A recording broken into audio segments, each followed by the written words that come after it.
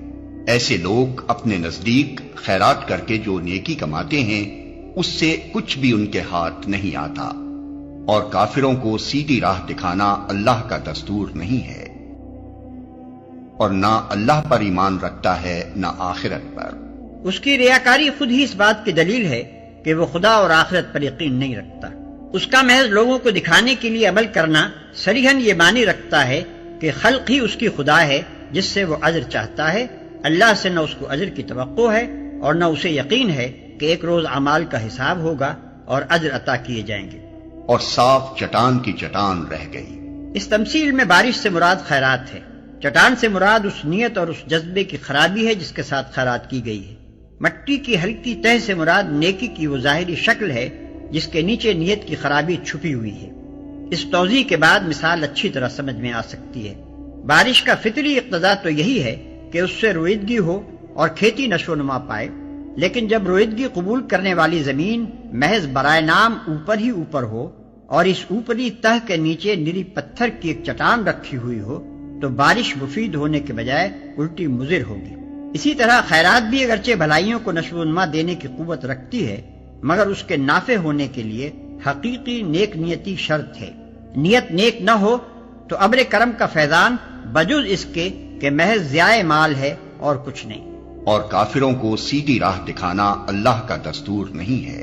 یہاں کافر کا لفظ ناشکرے اور منکر نعمت کے معنی میں استعمال ہوا ہے۔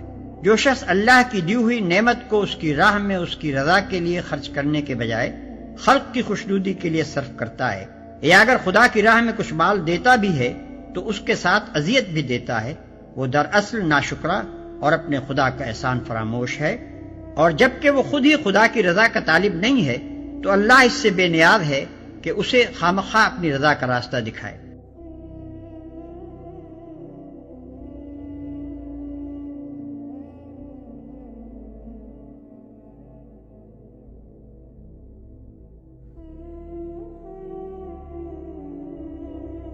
اگر کوئی حقیقتاً متقی ہے تو اللہ کی نگاہ سے چھپا ہوا نہیں ہے، وہ کبھی اپنے تقوی کا اشتہار نہیں دے گا۔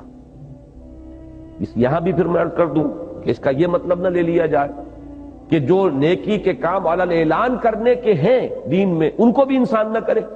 دیکھیں نا، چونکہ آپ کے علم میں ہوگا کہ ہمارے ہاں صوفیہ کا ایک فرقہ ملامتیہ مشہور ہے۔ وہ ملامتیہ فرقہ کون سا ہوتا تھا کہ جو جان بوجھ کر گناہ کے کام کرتے تھے، گندگی میں ملوث ہوتے تھے تاکہ لوگ ہمیں متقی نہ سمجھیں۔ لوگ متقی سمجھیں گے تو ہمارے اندر غرور پیدا ہو جائے گا، ہم جو ہے ہمارے اندر نفس ہمارا موٹا ہوگا، تو برعکس کام کرو، برائی کے کام کرو تاکہ لوگ تمہیں ملامت کریں، تو یہ بہتر ہے اس سے کہ تم نیکی کے کام کرو اور لوگ تمہاری تعریف کریں۔ اس میں زیادہ خطرہ ہے، اس میں خطرہ کوئی نہیں ہے۔ نیکی اپنے اندر چھپا کر رکھو، رب جانتا ہی ہے، لیکن ظاہر کرو بدی کو، یہ دوسری انتہا ہے، یہ کوئی صحیح طرز عمل نہیں ہے۔ اسی کے آپ مظہر دیکھتے صاحب آپ داڑھی کیوں نہیں رکھتے؟ کیا داڑھی رکھیں، ہمارا تو کردار ایسا ہے، داڑھی، ہم داڑھی کو بدنام کریں، غلط بات ہے۔ پھر آپ نماز بھی مت پڑھیے کہ نماز کو بدنام کریں گے آپ۔ پھر آپ حج بھی نہ کیجئے کہ حج کو بدنام کریں گے آپ. اور واقعتاً بہت سے لوگ اسی نہج کے اوپر سوچتے ہیں کہ اب جب تک ہماری یہ صورت نہیں ہے، کردار ابھی اس معیار کا نہیں ہے، اس وقت اگر ہم یہ کریں گے تو خامخواہ جو ہے وہ لوگوں میں چرچا ہوگا، گویا کہ ہم اپنی نیکی کا اشتہار دے رہے ہیں. اور یہ کہ چونکہ ہمارا کردار اور ہماری شخصیت تو اس کے ہم وزن نہیں ہے، تو ہم خامخواہ بجائے یعنی لینے کے دینے پڑ جائیں گے کہ اس داڑھی کو بھی بدنام کر دیں گے. یہ بالکل غلط طرز عمل ہے، یہ شیطان کی وسوسہ اندازی ہے. جو کام اعلانیہ کرنا دین میں بتایا گیا وہ اعلانیہ ہی کرنا ہوگا. اس میں اس وجہ سے کہ خامخواہ لوگوں کے اندر ہماری عبادت گزاری کا چرچا نہ ہو جائے جو ہمارے لیے ایک فتنہ بن جائے، اس بنا پر اگر آپ ہٹ گئے تو گویا کہ شیطان کا وار آپ پر وہ مؤثر ہو گیا، کاری ہو گیا. نماز باجماعت فرض ہے، اور وہ فرض علی الاعلان ہی آپ کے اوپر کی گئی ہے کہ باجماعت جا کر آپ نماز ادا کریں، سب کو معلوم ہو کہ آپ نے نماز پڑھی. زکوٰۃ کا ادا کرنا، زکوٰۃ مفروضہ علی الاعلان کیجئے، اس لیے کہ وہ فرض ہے. ہاں صدقات نافلہ ہے، اس میں اگر کر سکتے ہو تو اس حد تک اخفاء سے کام لیجئے کہ جو آپ کا داہنا ہاتھ دے رہا ہے بائیں ہاتھ کو پتہ نہ چلے. یہ ہے نوافل کے اندر. لیکن فرائض کے اندر اصل شے جو ہے وہ اعلان ہے، اظہار ہے، برملا کرنا ہے.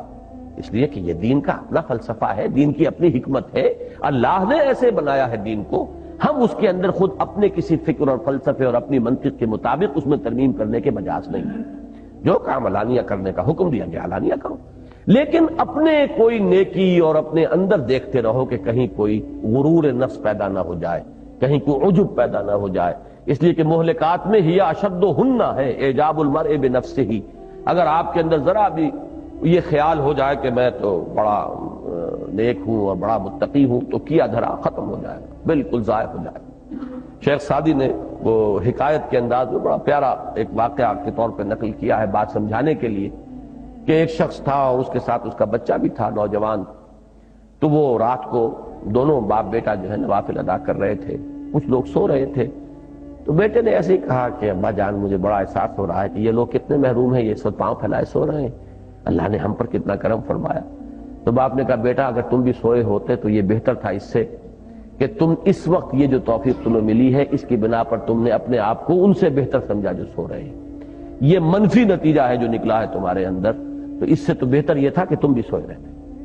یہ چیز کہ نیکی کا اس طرح کا کوئی احساس پیدا ہو جائے، کوئی عجب، کوئی دوسروں سے اپنی برتری کا احساس، تو پھر یہ ہے کہ وہ نیکی برباد گناہ لازم. اس عبادت کا اور اس تقوی کا اور اس زہد کا اور اس تزکیے کا فائدہ کچھ نہیں ہوگا، نقصان ہو جائے گا. فلا تزکوا انفسکم هو اعلم بمن اتقى. وہ خوب جانتا ہے جو واقعتاً متقی ہے، اس کی نگاہوں سے مخفی نہیں ہے. وہ اللہ جانتا ہے، وہ تمہارے دلوں کو دیکھتا ہے، تمہارے دلوں کی حالت اس کے سامنے ہے. ہر وقت انسان جو ہے اس پہلو سے چوکس رہے.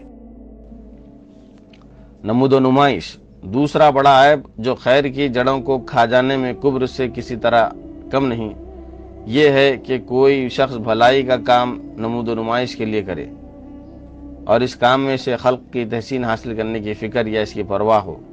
یہ چیز صرف خلوص ہی کی نہیں، حقیقت میں ایمان کی بھی ضد ہے، اور اسی بنا پر اسے چھپا ہوا شرک قرار دیا گیا ہے. خدا اور آخرت پر ایمان کا لازمی تقاضا یہ ہے کہ انسان صرف خدا کی رضا کے لیے کام کرے، اسی سے اجر کی آس لگائے اور دنیا کے بجائے آخرت کے نتائج پر نگاہ رکھے. لیکن ریاکار انسان خلق کی رضا کو مقصود بنا دیتا ہے، خلق ہی کے اجر کا طالب ہوتا ہے اور دنیا ہی میں اپنا اجر، نام و نمود، شہرت، ہر دل عزیزی، نفوذ و اثر اور حشمت و جاہ کی شکل میں پا لینا چاہتا ہے. اس کے معنی یہ ہے کہ اس نے خلق خدا کو شریک بنا لیا یا اس کو مد مقابل بنایا ہے. ظاہر ہے کہ اس صورت میں آدمی خدا کے دین کی خواہ کتنی ہی اور کیسی ہی خدمت کرے، بہرحال وہ نہ خدا کے لیے ہوگی، نہ اس کے دین کی خاطر ہوگی، اور نہ اس کا شمار خدا کے ہاں نیکوں میں ہوگا. صرف یہی نہیں کہ یہ ناپاک جذبہ نتیجے کے اعتبار سے عمل کو ضائع کر دیتا ہے، بلکہ در حقیقت اس کے ساتھ کوئی صحیح عمل کرنا ممکن ہی نہیں ہے. اس جذبے کی فطری خاصیت یہ ہے کہ آدمی کو اس کام سے زیادہ کام کے اشتہار کی فکر ہوتی ہے اور اسی کو وہ کام سمجھتا ہے جس کا ڈھنڈورا دنیا میں پٹے اور تحسین و آفرین کا خراج وصول کر کے لائے. خاموش کام جس خدا کے سوا کسی کو پتہ نہ ہو، اس کے نزدیک کوئی کام نہیں ہوتا. اس طرح آدمی کے عمل کا دائرہ صرف قابل اشتہار اعمال تک محدود ہو جاتا ہے، اور اشتہار کا مقصود حاصل ہو جانے کے بعد خود ان کے اعمال کے ساتھ بھی اسے کوئی دلچسپی باقی نہیں رہتی. آغاز کار میں خواہ کتنی ہی خلوص کے ساتھ عملی زندگی کی ابتدا کی گئی ہو، یہ بیماری لگتے ہی خلوص اس طرح غائب ہو جانا شروع ہوتا ہے جیسے دق کی بیماری آدمی کی قوت حیات کو کھاتی چلی جاتی ہے۔ پھر اس کے لیے ممکن نہیں رہتا کہ منظر عام سے ہٹ کر بھی نیک رہے اور اپنا فرض سمجھ کر بھی کوئی فرض بجا لائے۔ وہ ہر چیز کو اس کی نمائشی قدر اور تحسین خلق کی قیمت کے لحاظ سے جانچتا ہے۔ ہر معاملے میں صرف یہ دیکھتا ہے کہ دنیا کس روش کو پسند کرتی ہے، اور کسی ایسے کام کا تصور کرنا بھی اس کے لیے ناممکن ہوتا ہے جو دنیا میں سے غیر مقبول بنا دے۔ خواہ ایمانداری کے ساتھ اس کے ضمیر کی آواز یہی ہے، وہ ہے کرنے کا کام۔ گوشوں میں بیٹھ کر اللہ اللہ کرنے والوں کے لیے اس فتنے سے بچنا نسبتاً بہت آسان ہے، مگر جو لوگ پبلک میں آ کر اصلاح اور خدمت اور تعمیر کے کام کریں، وہ ہر وقت اس خطرے میں مبتلا رہتے ہیں نامعلوم کب اس اخلاقی دق کی جراثیم ان کے اندر نفوذ کر جائیں۔ انہیں بہرحال بہت سے وہ کام کرنے ہوتے ہیں جو منظر عام پر آتے ہیں، انہیں عوام الناس کو اپنا ہمنوا بنانے اور ان کے اندر نفوذ حاصل کرنے کی کوشش کرنی ہوتی ہے۔ ان کے کام کی بہت سی ضروریات اس بات پر بھی مجبور کرتی ہیں کہ وہ اپنے کاموں کی رودادیں شائع کریں۔ ان کی کچھ نہ کچھ خدمات ایسی بھی ہوتی ہیں جو ان کی طرف خلق کا رجوع بڑھاتی اور زبانوں سے ان کے لیے تحسین کے کلمات نکلواتی ہیں۔ انہیں مخالفتوں سے بھی سابقہ پیش آتا ہے، اور اپنی مخالفت میں بادل نخواستہ ہی صحیح انہیں مجبوراً اپنے اچھے پہلوؤں کو نمایاں کرنا پڑتا ہے۔ ان حالات میں یہ کوئی آسان کام نہیں ہے کہ شہرت ہو مگر شہرت کی چاٹ نہ لگے، نمود و نمائش ہو مگر نمود و نمائش کی خاطر کام کرنے کی بیماری نہ لگے، مقبولیت ہو مگر وہ مقصود نہ بننے پائے، تحسین خلق ہو مگر اس کے حصول کی فکر یا اس کی پرواہ نہ ہو، ریا کی پیدائش کے اسباب چاروں طرف سے گھیرے ہوئے ہوں مگر ریا سے دامن بچا رہے۔ اس کے لیے بڑی کاوش، بڑی توجہ اور بڑی محنت کی ضرورت ہے۔ ایک ذرا سا تساہل بھی اس معاملے میں ریاکاری کے جراثیم کو گھس آنے کا راستہ دے سکتا ہے۔ اس سے بچنے کے لیے انفرادی کوشش بھی ہونی چاہیے اور اجتماعی کوشش بھی۔ انفرادی کوشش کا طریقہ یہ ہے کہ ہر شخص کچھ نہ کچھ ایسے نیک اعمال کا التزام کرے جو زیادہ سے زیادہ اخفاء کے ساتھ ہوں، اور ہمیشہ اپنے نفس کا جائزہ لے کر دیکھتا رہے کہ اسے زیادہ دلچسپی ان مخفی نیکیوں میں محسوس ہوتی ہے یا ان نیکیوں میں جو منظر عام پر آنے والی ہو۔ اگر دوسری صورت ہو تو آدمی کو فوراً خبردار ہو جانا چاہیے کہ ریا اس کے اندر نفوذ کر رہا ہے، اور اللہ سے پناہ مانگتے ہوئے پوری قوت ارادی کے ساتھ نفس کی اس کیفیت کو فوری بدلنے کی صحیح کرنی چاہیے۔ اجتماعی کوشش کی صورت یہ ہے کہ جماعت اپنے دائرے میں ریاکارانہ رجحانات کو کبھی نہ پنپنے دے، اپنے کاموں میں اظہار و اعلان کو بس حقیقی ضرورت تک محدود رکھے، شوق نمائش کا ادنا سا اثر بھی جہاں محسوس ہو فوراً اس کا سدباب کرے۔ جماعتی مشوروں میں یہ بات کبھی اشارتاً و کنایتاً بھی برداشت نہ کی جائے کہ فلاں کام اس لیے کرنا چاہیے کہ وہ مقبولیت کا ذریعہ ہے، اور فلاں کام اس لیے نہ کرنا چاہیے کہ لوگ اسے پسند نہیں کرتے۔ جماعت کا داخلی ماحول یعنی کہ انٹرنل داخلی ماحول ایسا ہونا چاہیے کہ وہ لوگوں کی تعریف اور مذمت ہر دو سے بے نیاز ہو کر کام کرنے کی ذہنیت پیدا کرے، اور اس کی ذہنیت کی پرورش نہ کرے جو مذمت سے دل شکستہ ہو اور تعریف سے غذا پائے۔ اس کے باوجود اگر کچھ افراد جماعت میں سے پائے جائیں جن میں ریا کی بو محسوس ہوتی ہو تو ان کی ہمت افزائی کرنے کے بجائے ان کے علاج کی فکر کرنی چاہیے۔ نیت کا کھوٹ۔ تیسرا بنیادی عیب نیت کا کھوٹ ہے جس پر کسی خیر کی عمارت قائم نہیں ہو سکتی۔ خیر کا کام صرف اس خالص نیت ہی سے ہو سکتا ہے کہ دنیا میں بھلائی پھیلے اور ہم اس کے لیے صحیح کر کے اللہ کے ہاں سرخرو ہوں۔ اس نیت کے ساتھ اپنی کوئی ذاتی یا گروہی غرض شامل نہ ہونی چاہیے، اپنا کوئی دنیاوی مفاد پیش نظر نہ ہونا چاہیے، حتیٰ کہ کسی تعویل کے ساتھ بھی اس مقصد خیر کے ساتھ اپنے کسی منفعت کی طلب یا امید کی لاگ لگی نہ رہنی چاہیے۔ ایسا ہر لفظ نہ صرف یہ کہ اللہ کے ہاں آدمی کے اجر کو ضائع کر دے گا بلکہ دنیا میں بھی اس آلودگی کو لیے ہوئے کوئی صحیح کام نہ ہو سکے گا۔ نیت کی خرابی لامحالہ کردار پر انداز ہوگی، اور کردار کی خرابی کے ساتھ اس جدوجہد میں کامیاب ہونا ممکن نہیں ہے جس کا اصل مقصود برائی کو مٹا کر بھلائی کو قائم کرنا ہے۔ یہاں پھر وہی مشکل پیش آتی ہے جس کی طرف ہم اوپر اشارہ کر چکے ہیں۔ جزوی بھلائیوں کے لیے کام کرنے کی صورت میں نیت کو اس کھوٹ سے پاک رکھنا چاہیے۔ پاک رکھنا کچھ زیادہ دشوار نہیں ہے، تھوڑا سا تعلق باللہ اور جذبہ صادق بھی اس کے لیے کافی ہو سکتا ہے، مگر جن لوگوں کے پیش نظر یہ ہو کہ ایک پورے ملک کے نظام زندگی کی اصلاح کی جائے اور اسے بحیثیت مجموعی بنیادوں پر استوار کیا جائے جو اسلام نے ہمیں دی ہیں، وہ اپنے مقصد کے حصول کے لیے صرف تعمیر افکار یا صرف تبلیغ و تلقین یا صرف اصلاح اخلاق کی کوششوں پر اکتفا نہیں کر سکتے، بلکہ اس کے ساتھ ساتھ انہیں لامحالہ ملک کے سیاسی نظام کا رخ بھی اپنے مقصد کی طرف موڑنے کے لیے بالواسطہ یعنی کہ انڈائریکٹلی بلا واسطہ جدوجہد کرنی پڑتی ہے تاکہ اقتدار یا تو براہ راست ان کے ہاتھ میں آئے یا کسی ایسے گروہ کی طرف منتقل ہو جسے ان کی تائید اور پشت پناہی حاصل ہو۔ دونوں صورتوں میں سے خواہ کوئی بھی صورت ہو، اقتدار کا تصور سیاسی نظام کی تبدیلی سے منفک نہیں ہو سکتا۔ اب تو قعر دریا میں رہ کر دامن تر نہ ہونے دینے کا معاملہ ہے کہ ایک جماعت یہ کام کرے اور پورے انہماک کے ساتھ کرے، اور پھر اس کے افراد کی انفرادی نیتوں اور پوری جماعت کی مجموعی نیت کو اپنے لیے اقتدار کی طلب کا لوث نہ لگنے پائے۔ یہ چیز بڑا مجاہدہ نفس اور بڑا تزکیہ قلب و روح چاہتی ہے۔ اس معاملے میں صحیح نقطہ نظر پیدا کرنے کے لیے دو بظاہر متماثل چیزوں کا جوہری فرق اچھی طرح ذہن نشین ہونا چاہیے۔ یہ بات تو ظاہر ہے کہ مجموعی نظام زندگی کی تبدیلی چاہنے والا دوسری تبدیلیوں کے ساتھ سیاسی نظام کی تبدیلی آپ سے آپ اس امر کی مقتضی ہے کہ اقتدار ان لوگوں کی طرف یا ان کے پسند کے لوگوں کی طرف منتقل ہو جو اس تبدیلی کے خواہش مند ہوں۔ مگر فرق اور بہت بڑا فرق ہے اپنے لیے اقتدار چاہنے اور اپنے اصول اور نصب العین کے لیے اقتدار چاہنے میں۔ اصول کا اقتدار چاہے عملاً اصول کے علمبرداروں ہی کا اقتدار ہو، پھر بھی اصول کا اقتدار چاہنا اور اس کے علمبرداروں کا اپنے لیے اقتدار چاہنا حقیقتاً دو الگ الگ چیزیں ہیں جن میں روح اور جوہر کا بہت بڑا فرق ہے۔ نیت کا کھوٹ دوسری چیز میں ہے نہ کہ پہلی چیز میں، اور مجاہدہ نفس جس چیز پر مرکوز ہونا چاہیے وہ یہ ہے کہ پہلی چیز کے لیے سر دھڑ کی بازی لگا دینے پر بھی دوسری چیز کا ذہن میں شائبہ تک نہ آنے پائے۔ نبی کریم صلی اللہ علیہ وسلم اور صحابہ کرام رضوان اللہ علیہم اجمعین کا نمونہ ہمارے سامنے ہے۔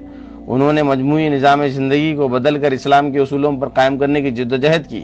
یہ چیز سیاسی غلبہ و اقتدار کے بھی متقاضی تھی، کیونکہ دین کو پوری طرح غالب کر دینا اس کے بغیر ممکن نہ تھا، اور عملاً اس جدوجہد کے نتیجے میں اقتدار ان کے ہاتھ میں آیا بھی، لیکن اس کے باوجود کوئی ایماندار آدمی یہ شبہ تک نہیں کر سکتا کہ ان کی جدوجہد کا مقصود اپنا اقتدار تھا۔